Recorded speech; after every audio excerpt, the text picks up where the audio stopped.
So ngayong weekend, magluto naman tayo ng something comforting, no? This is one of my favorite comfort foods. Usually, na-order ito sa Chinese restaurants or sa ibang fast food chains. So this is honey lemon chicken. Pwede ding honey orange chicken. O di ba? Sounds very familiar. So meron ako ditong half a kilo of chicken breast fillet that I've ordered from Fresh Options. No? So they deliver. Orderin mo lang online and 3 p.m. cut off the following day, nasa bahay mo na yan. So I cut it into chunks, mga 1-inch chunks. Kung gusto mo ng chicken thigh, pwede rin. But I like chicken breast fillet. Lalagyan ko yan ng half a teaspoon of rock salt, half a teaspoon of black pepper. I like using yung crushed para feel ko talaga yung black pepper. And then I have here 2 teaspoons of Japanese soy sauce. This is the brand that I use. It's very affordable and very, very good. I have here ginger powder, 1/4 teaspoon. Kung wala kang ginger powder, pwede kang gumamit ng fresh ginger. Gamitan mo lang ng cheese grater. This is 2 tablespoons of water. And this is 2 tablespoons of cassava starch. Kung wala kang cassava starch, you can use corn starch or potato starch. Etong mga starch na to is very low in gluten or halos walang gluten. So ang gagawin niya talaga is palulutungin niya yung iyong chicken. Naglalagay tayo dito sa ating chicken ngayon nitong cassava starch. This is your marinade so that the starch will coat the chicken.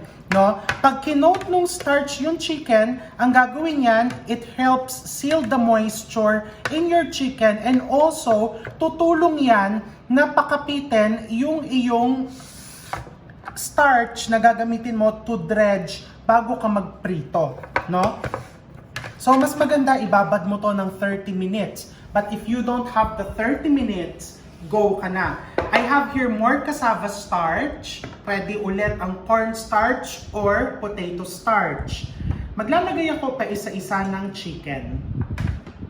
Or pwedeng mga 5 pieces. Tingnan nyo mabuti ha, how I do it. So, irorolyo kong mabuti yan. The water na nilagay natin dun sa iyong marinade would really help na dumikit yung iyong second layer of cassava starch, no? So, siguraduhin mo na well-coated para talagang very crunchy. And pa konti-konti, no? Huwag mong bibiglain. Pag binigla mo kasi yan, lahat ng bagay, pag binibigla, hindi maganda ang result. So, remember, patience is a virtue. So, yan.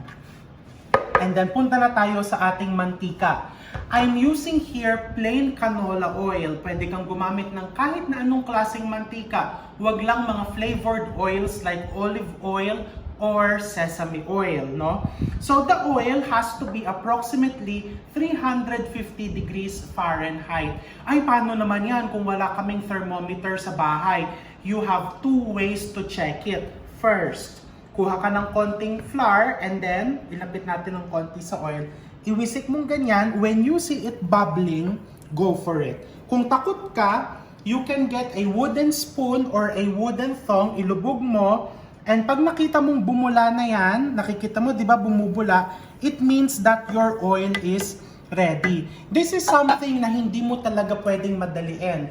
Because, pag nagprito ka sa hindi mainit na mantika, ang mangyayari, hihigupin lang nung chicken mo or whatever you are frying, yung mantika. So, ang mangyayari, your product will become greasy.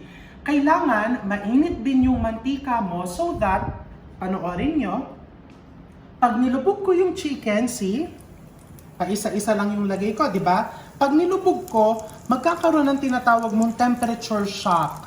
Maluluto agad yung labas, which is good kasi It forms a protective layer para hindi makalabas yung moisture ng chicken.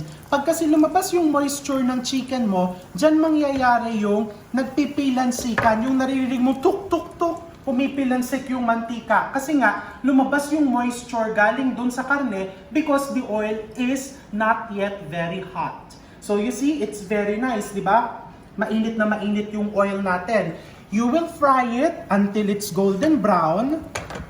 This is very useful. This is a silicone thong. Kasi pag metal lang ginamit mo, conductor ng heat yan. So umiinit yung hawakan. So tingnan mo, no? Look how bubbly it is. See?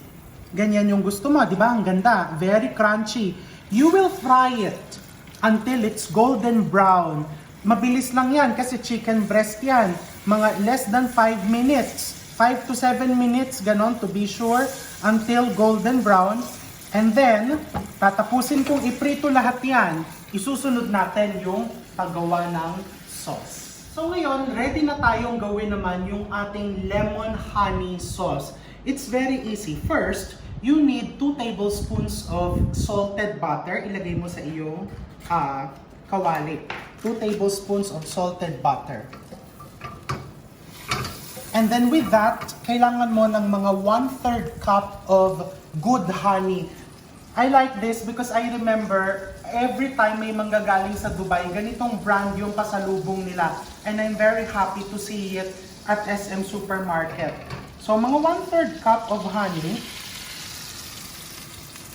Good honey. Because if you use yung fake na honey, yung may sugar na halo, makikita mo magki-crystallize yan.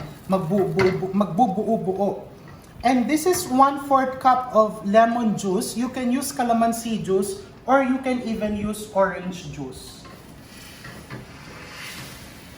Just bring it to a full boil. Kung gusto mo ng medyo may konting spice, lagyan mo ng chili flakes. Kung gusto mo ng may konting alat, lagyan mo ng konting Japanese soy sauce. Pwede rin. But me, I like it plain, just like this. No? Pwede din naman yung sauce mo is on the side. Okay? You bring it to a full boil hanggang matunaw yung butter.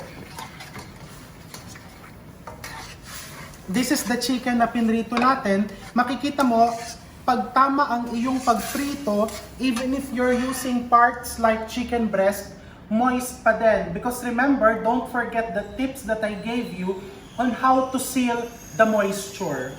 No? So, pag natunaw na yung butter, ilagay mo yung iyong chicken. And then you just toss it.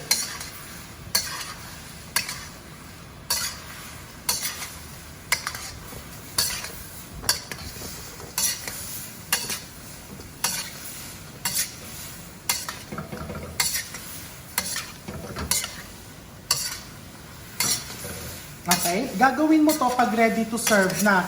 Kasi hindi mo may iwasan na medyo mababawasan yung crunchiness nung iyong chicken kapag tinos mo na siya with the sauce. No?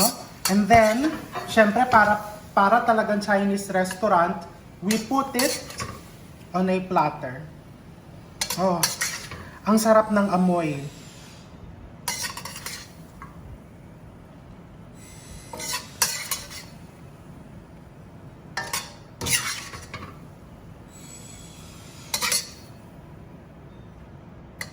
Okay? In a platter. And then, pwede mong lagyan niya ng konting, meron tayo nitong mandarin orange. See? Kung gusto mo lang naman.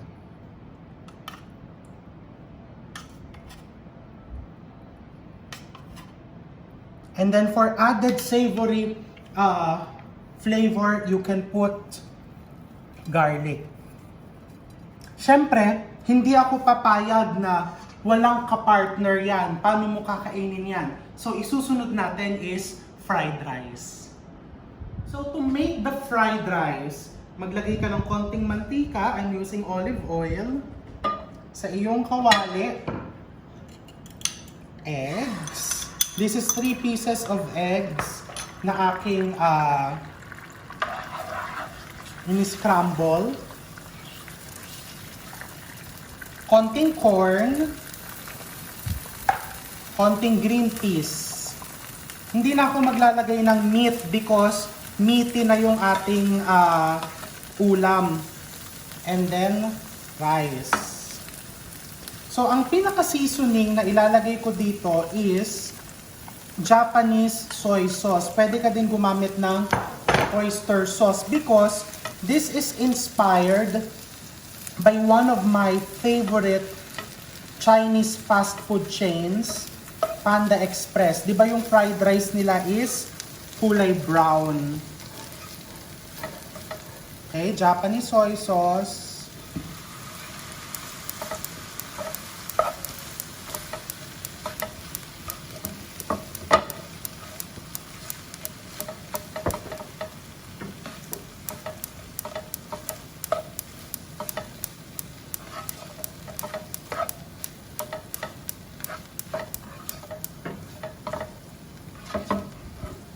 And then that's it. Lalagyan ko lang ng konting sesame oil. Pinatay ko na yung apoy kasi I don't want the eggs to be rubbery. Pag kasi nasobrahan yan sa luto, the eggs will become rubbery. Lagyan ko pang konting soy sauce. Oyster sauce would work just fine.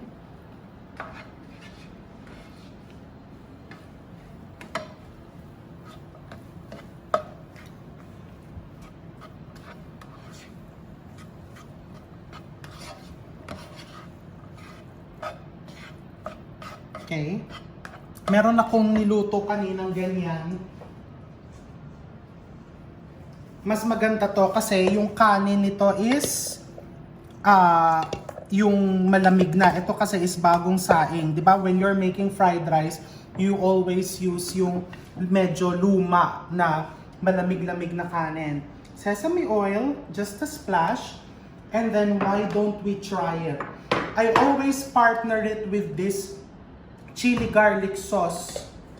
No? So, konting fried rice. Oops, sorry. And then let's try the chicken. That's how I eat it. And then chili garlic sauce on top. So you see, very very easy to make. Hindi mo kailangan dumayo pa sa iyong favorite na Chinese restaurant. Pwede mo itong gawin sa bahay. Napakadali. And of course,